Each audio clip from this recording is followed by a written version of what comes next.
Знание — это одно, понимание — другое. Люди часто смешивают эти понятия и не видят ясно разницу между ними. Знание само по себе не дает понимания, и понимание не увеличивается благодаря росту одного лишь знания. Понимание зависит от отношения знания к бытию. Это равнодействующее знание и бытия. И знание не должно отходить от бытия чересчур далеко, иначе понимание окажется слишком далеким от того и другого. Вместе с тем, отношения между знанием и бытием не меняются вследствие простого роста знания. Они изменяются только тогда, когда бытие и знание растут одновременно. Иными словами, понимание возрастает лишь с возрастанием уровня бытия. В обыденном мышлении люди не отличают понимание от знания. Они думают, что большее понимание зависит от большего знания, поэтому они накапливают знание или то, что называют знанием, но им неизвестно, как накопить понимание, и сам этот вопрос их не беспокоит. Все же человек, привыкший к самонаблюдению, знает, что в разные периоды своей жизни он понимал одну и ту же мысль, одну и ту же идею совершенно по-разному. Нередко ему кажется странным, как он мог так неправильно понимать то, что сейчас, по его мнению, понимает правильно. В то же время ему понятно, что знание его не изменилось, что раньше он знал о предмете столько же, сколько знает и сейчас. Что же тогда изменилось? Изменилось его бытие. И поскольку оно стало иным и его понимание. Различие между знанием и пониманием станет ясно, когда мы увидим, что знание может быть функцией одного центра, а вот понимание представляет собой функцию трех центров. Таким образом, мыслительный аппарат может знать нечто, но понимание появляется лишь тогда, когда человек чувствует и ощущает все, что с этим связано. Ранее мы говорили о механичности. Человек не может сказать, что он понимает идею механичности, если он только знает ее умом. Он должен ее почувствовать всем своим телом, всем своим существом, и тогда он поймет. В сфере практической деятельности люди очень хорошо сознают разницу между простым знанием и пониманием. Они видят, что просто знать и знать, как сделать что-то – две разные вещи. Знание того, как сделать, не создается одним лишь знанием. Но за пределами практической жизни люди не уясняют себе, что такое понимание. Как правило, люди видят, что не понимают какой-то вещи, и тогда стараются найти название для того, чего не понимают. И когда они найдут для этого какое-то название, они говорят, что поняли. Но найти название не значит понять. К несчастью, люди обычно довольствуются словами.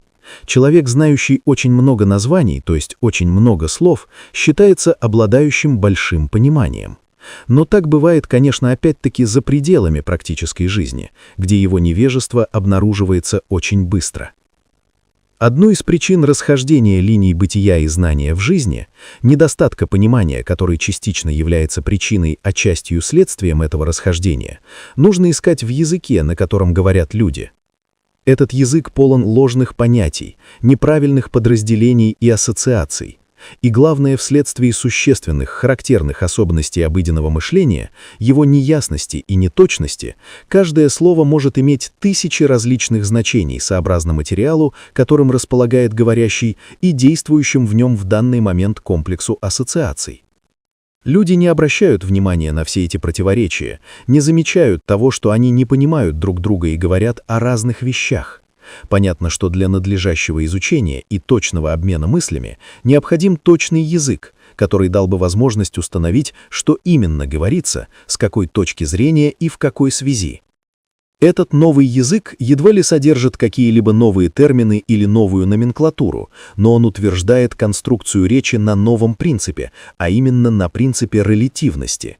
Иными словами, он вводит релятивность во все понятия и таким образом делает возможным точно установить угол тяжеления. В обыденном языке выражения релятивности как раз отсутствуют. Когда человек овладеет этим языком, тогда, используя его, он сможет передать и сообщить массу такого знания, такой информации, которую на обычном языке передать невозможно, даже если пользоваться разными научными и философскими терминами. Фундаментальное свойство нового языка, его особенность, заключается в том, что все его идеи сосредоточены вокруг одной идеи, то есть они берутся в их взаимоотношениях с точки зрения одной идеи. Эта идея – идея эволюции.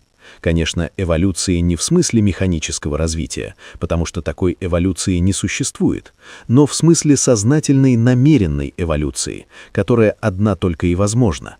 Все в мире от солнечных систем до человека и от человека до атома движется вверх или вниз, эволюционирует или деградирует, развивается или распадается.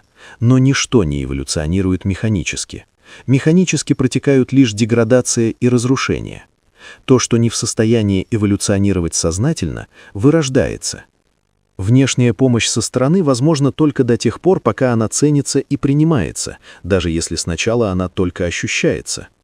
Язык, в котором возможно понимание, строится на указании отношения рассматриваемого субъекта к возможной для него эволюции, на указании его места на эволюционной лестнице.